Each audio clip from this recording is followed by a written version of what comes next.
ঠিক দুদিন আগে বাংলাদেশ এবং ভারতের এই জটিল সম্পর্ক নিয়ে পাকিস্তান এক কড়া হুঁশিয়ারি দিয়েছিল ভারতকে।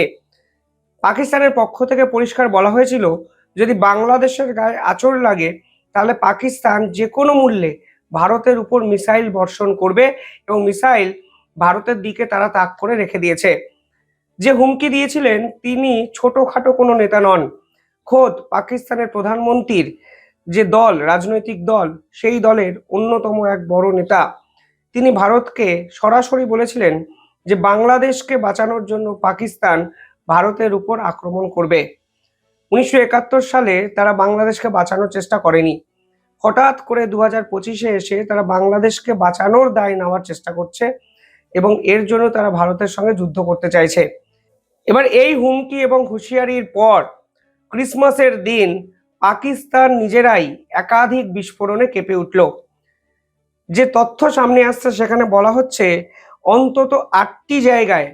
অন্তত আটটি জায়গায় বিধ্বংসী হামলা হয়েছে পাকিস্তান সেনাঘাঁটিতে এবং এর ফলে প্রায় 40 জন পাকিস্তান সেনাবাহিনী নিহত হয়েছে এবং 8 থেকে 10টি পাকিস্তান সেনা ট্যাঙ্ক, পাকিস্তান সেনা গাড়ি কিন্তু আইইডি বিস্ফোরণে কেঁপে উঠেছে। এই টোটাল কর্মকাণ্ডটি পাকিস্তানের একটি নির্দিষ্ট জায়গায় হয়নি, 8টি ডিফারেন্ট মিলিটারি ঘাঁটিতে এই ধরনের বিধ্বংসী হামলা হয়েছে। কেউ মনে করছেন এই হামলার পিছনে তেহরিকি তালিবান, কেউ মনে করছেন বালুচিস্তান লিবারেশন আর্মি, কিন্তু পাকিস্তান মনে করছে এই টিটিপি এবং বালুচিস্তান লিবারেশন আর্মির পিছনে ভারত আছে। ফলে আজকে একটু পরেই হয়তো তাদের স্টেটমেন্ট আসবে এবং তারা বলবে ভারত এই ধরনের নোংরা হামলা করানোর জন্য দায়ী। ভারত এ বিষয়ে মুখে স্পিকটি নট কুলু পেটেছেন, কিন্তু আমার এখানে বেসিক যে প্রশ্ন, যে যারা বাংলাদেশকে বাঁচানোর দায় বা দায়িত্ব নিতে চাইছে, যারা আগ্রহী, যারা ভারতের উপরে মিসাইল বর্ষণ করতেও পিছপা হবে না, তারা নিজেদের দেশের সেনাঘাঁটিগুলোকে বাঁচাতে পারছে না কেন? আরো ইন্টারেস্টিং বিষয় হলো, আজকে পাকিস্তানের পক্ষ থেকে পরিষ্কার বলে দেওয়া হয়েছে তারা আপাতত বালুচিস্তানের ট্রেন সার্ভিস বন্ধ রাখছে, কারণ তাদের ইন্টেল রিপোর্ট অনুযায়ী ক্রিসমাস থেকে হ্যাপি নিউ ইয়ার অর্থাৎ 1 জানুয়ারি এই উৎসব মুখর পরিবেশে বিধ্বংসী হামলা চালানোর পরিকল্পনা এই পাকিস্তানের ট্রেনের উপর করা হচ্ছে। ফলে এর জন্য তারা বালুচিস্তানের ট্রেন সার্ভিস আপাতত বন্ধ রাখছে। এই বালুচিস্তানের ট্রেন সার্ভিস এখন আসিম মুনিরের সব থেকে বড় মাথা ব্যথার কারণ, কারণ এইখানে জাফার এক্সপ্রেস নামক একটি ট্রেন চলে এবং জাফার এক্সপ্রেস একাধিকবার আক্রমণের মুখে কিন্তু পড়ে।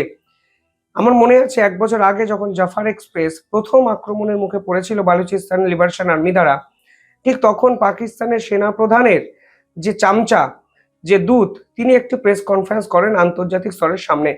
তিনি পরিষ্কারভাবে এই পুরো দায়টি ভারতের দিকে ঠেলে দেন। মানে ভারত জাফার এক্সপ্রেসে এই ধরনের বিধ্বংসী হামলা সেদিন নাকি পাকিস্তানের সেনাকর্তা, পুলিশ কর্তাদেরকে লক্ষ্য করে করেছিল এবং বালুচিস্তান লিবারেশন আর্মির পিছনে নাকি ভারত আছে, এই দাবি তারা সর্বসমক্ষে কিন্তু করেছে 1 বছর আগে। এরপরেও জাফার এক্সপ্রেস একাধিকবার আক্রমণের সামনে পড়ে এবং পাকিস্তান সেই চিরাচরিত ভারতের দিকে আঙুল তোলে।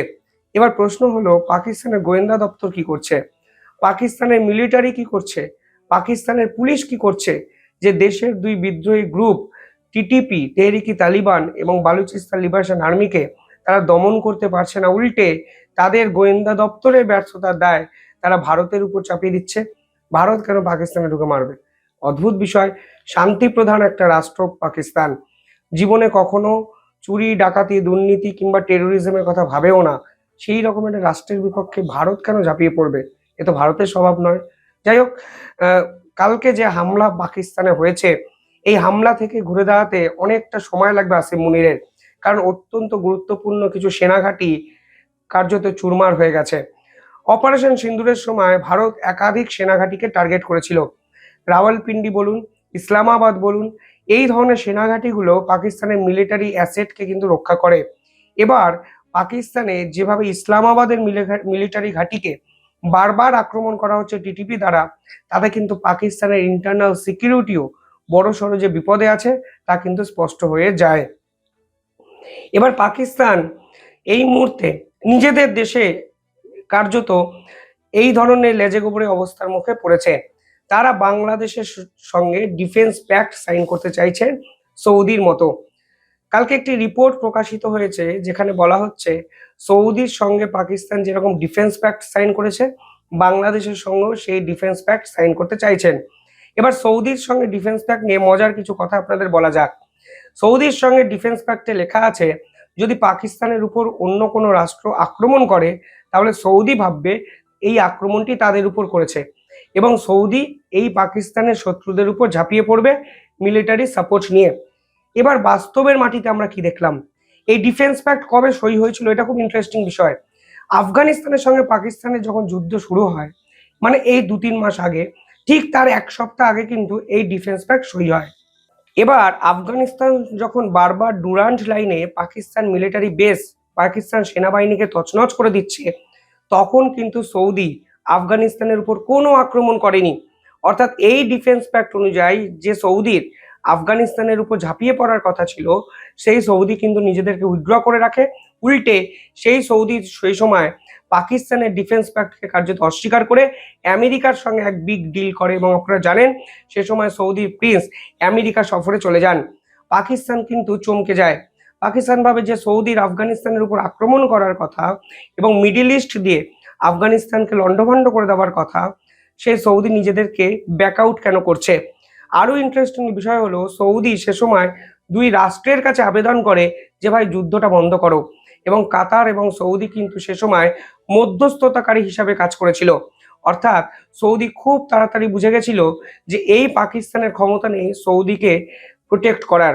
তাই সৌদিও কিন্তু সে সময় আফগানিস্তানের বিপক্ষে কোনো যুদ্ধে জড়ায়নি এবং নিজেদের শত্রু বাড়ায়নি। ফলে এই ধরনের মিলিটারি এগ্রিমেন্ট, যে মিলিটারি এগ্রিমেন্টে পাকিস্তানই বড়সড় প্রশ্নচিহ্নের মুখে পড়ে, সেই ধরনের মিলিটারি এগ্রিমেন্ট তারা এবার বাংলাদেশের সঙ্গে করতে চাইছে।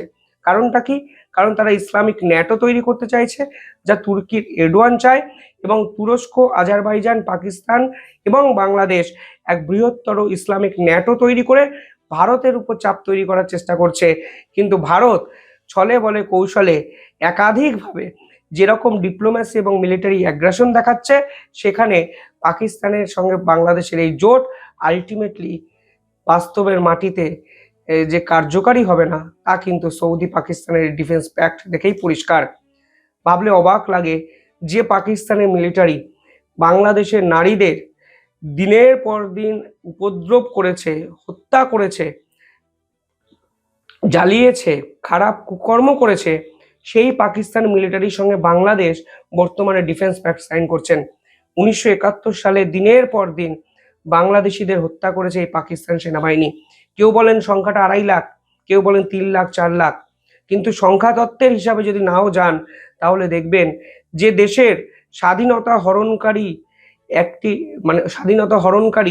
একটি মিলিটারি শক্তি, দানবীয় শক্তি পাকিস্তান মিলিটারি, সেই পাকিস্তান মিলিটারি এখন এই বাংলাদেশের পরম বন্ধু হওয়ার চেষ্টা করছে এবং বাংলাদেশের এক্সট্রিমিস্ট জিহাদি মোহাম্মদ ইউনূস সরকার সেই পাকিস্তানের মিলিটারিকে আপন করার চেষ্টা করছে শুধুমাত্র ভারত বিরোধিতাকে উস্কে দেওয়ার জন্য।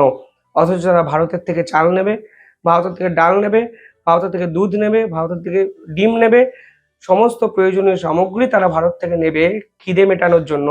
অথচ ভারতের উপর চাপ তৈরি করার জন্য তারা পাকিস্তানের উপর ডিফেন্স প্যাক্ট সাইন করছে। ভাবলে অবাক লাগে। আর দেখুন পাকিস্তান ঘরের ভিতরে কিভাবে একটু একটু করে ভেঙে যাচ্ছে এবং পাকিস্তানের মিডিয়া সেগুলো প্রচারে আনছে না। এবং ক্রিসমাস যে উৎসবের একটা বড় দিন গোটা বিশ্ব জুড়ে পালন হয়েছে কালকে, সেই উৎসবে পাকিস্তানের ভেঙে পড়ার চিত্র কিন্তু আমাদের সামনে এলো, যে পাকিস্তান আবার বাংলাদেশকে নাকি ভেঙে পড়া থেকে রোধ করবে, ভারতের বিপক্ষে যুদ্ধ করতে ঝাঁপিয়ে পড়বে। এ এক অবাক সমীকরণ। যারা নিজের দেশ বাঁচাতে পারে না, তারা বাংলাদেশকে বাঁচাতে আসছে, এবং বাংলাদেশের স্বাধীনতা হরণের জন্য একমাত্র দায়ী পাকিস্তান, তাদের পায়ে আবার ড্রাইভ দিচ্ছে শুধুমাত্র ভারতের বিপক্ষে লড়াই করার জন্য। দক্ষিণ এশিয়ার সমীকরণ খুব দ্রুত বদলাচ্ছে। যাই হোক, বাংলাদেশের সমীকরণ যে বদলাচ্ছে তা আমরা সকলেই বুঝতে পারছি, এবং মোহাম্মদ ইউনূসের বিদায় ঘন্টা যে বেজে গেছে তা আমরা সকলেই কালকে বুঝলাম, যখন ডোনাল্ড ট্রাম্প, রাশিয়া এবং ভারত ত্রিমুখী চাপের কাছে মোহাম্মদ ইউনূস সরকার কার্যত খেই হারিয়ে ফেললেন। কিভাবে দেখছেন পুরো বিষয়টি কমেন্টে জানাবেন। দেখতে থাকুন দ্য ইন্ডিপেন্ডেন্ট বেঙ্গল। ধন্যবাদ।